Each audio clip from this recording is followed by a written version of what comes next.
Hello, and a warm welcome to this first episode of the BLC Legal Podcast, where we analyze the recent legal developments in the Mauritian legal landscape. I have with me today Mr. Ravi Bhookhun, who is a barrister and a senior associate at BLC Ravi, and who will share his insights with us on the recent judgment of the Supreme Court of Mauritius, which has sparked quite some interest among legal practitioners and the public at large. This judgment concerns a personal injury claim. Now, Ravi, what is this case about really? No, it concerns a road accident which happened in 2004 involving a young professional who unfortunately was severely injured as a result of the accident and who had suffered 50% percentage of personal capacity, which is very high, which made work for him very difficult, if not impossible.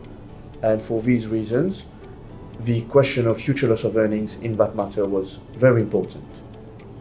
Ravi, when we see the case of Mulan, first of all, obviously it has sparked the interest of many legal practitioners and the public alike for the colossal award of damages, which was to the tune of 200 million rupees.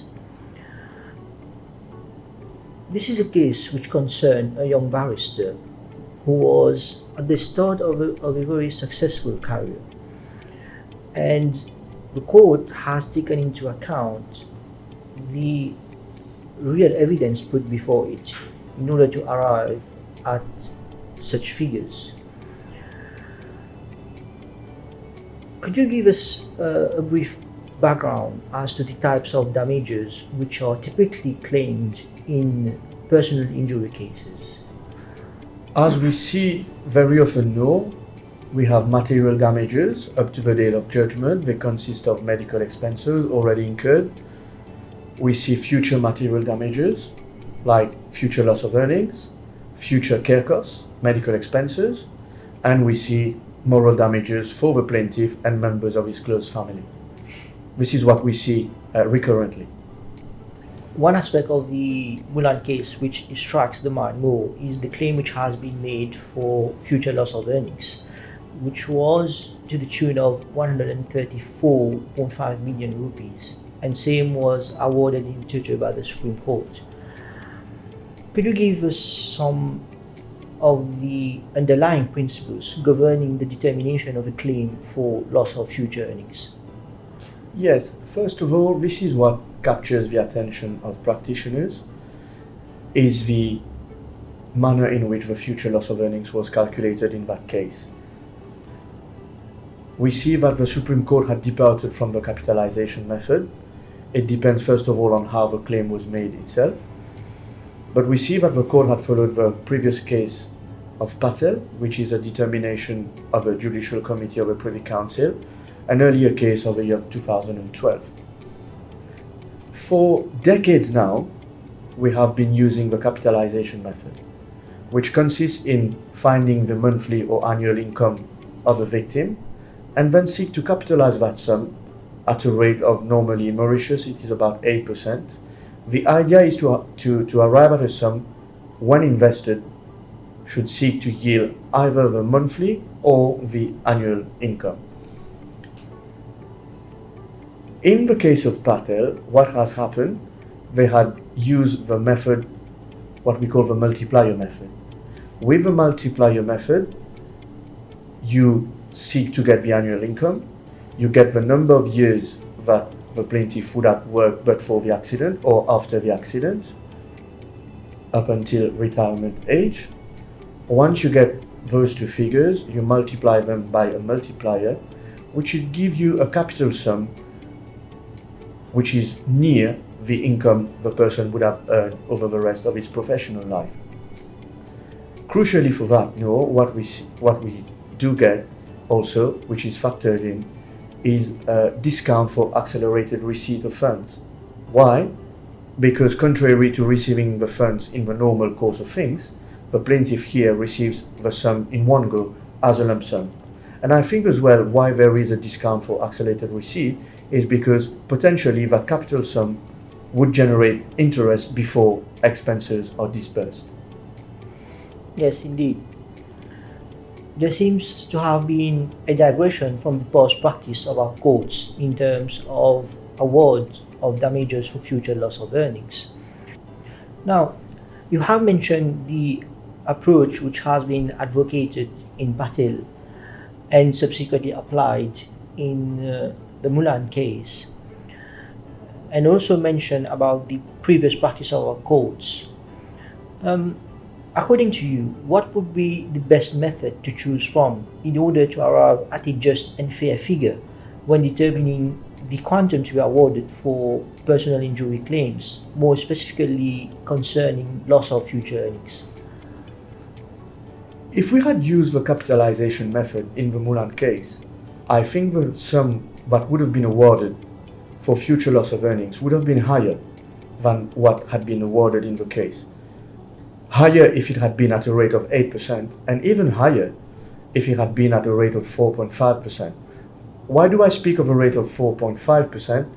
Recently, we have seen in 2021, the Supreme Court had applied this rate in coming to a figure for future loss of earnings. The court had found and had preferred to use this percentage of 4.5 because it based itself on testimony to the effect that long-term deposits over 5 years in Mauritius yielded 4.5%. Now, the multiplier method is better here because on the one part, it compensates the victim, and on the other hand, it seems to be a fairer figure for the insurance company. So what we do get here is, whilst the plaintiff is being compensated, the insurance company arrives at a fairer figure. I think the difference is due to the fact that in the multiplier method, we have factored in the discount for accelerated receipt. In the Mulan case, it was, I think, if I'm not mistaken, 11.5%.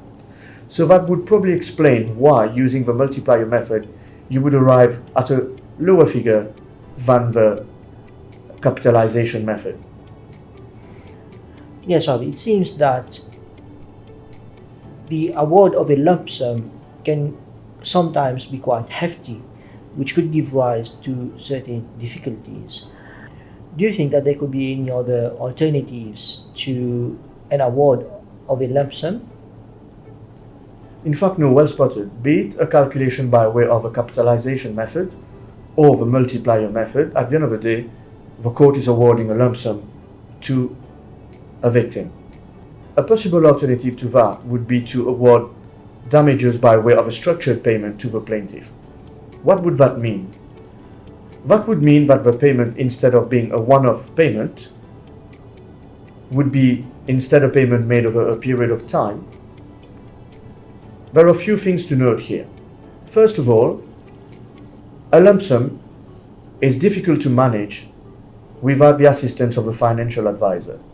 Also, it could prove to be too little or too much, if in case a victim lives longer or dies sooner than expected. A structured payment will get away with that difficulty. It would be the insurance company which will bear the burden of managing that fund, and it would cater better for the needs of a plaintiff, and payment would be made as and when and for as long as the plaintiff lives. So this is a possible alternative which should be explored, but I think in Mauritius we would need to go for a change in law before we're able to do that. I think the court should be empowered to be able to order structured payment. Based on what you are saying, it seems to me that there is room for improvement in terms of how we calculate the quantum to be awarded in personal injury cases. And I think there is definitely room to explore other alternatives in order to reach a better outcome for claimants in personal injury cases. To close off today's session, what, according to you, is the way forward? I think we should look into other avenues other than lump sum payment. It is a good mode of compensating victims, but I think there could be alternatives as good as lump sum payment. For as long as we can better compensate victims and finding a fair figure for insurance companies to do that, I think we should carry on exploring those opportunities. We must bear in mind that at the end of the day, what is important is to compensate a victim for as far as possible, as fully as possible. As long as this aim is achieved, I think it is better for everyone concerned. Thank you, Ravi. I believe that except for a distaste or fear for a familiar change, we should explore all other avenues to compensate victims of road accidents. Thank you to our viewers for having attended today's session.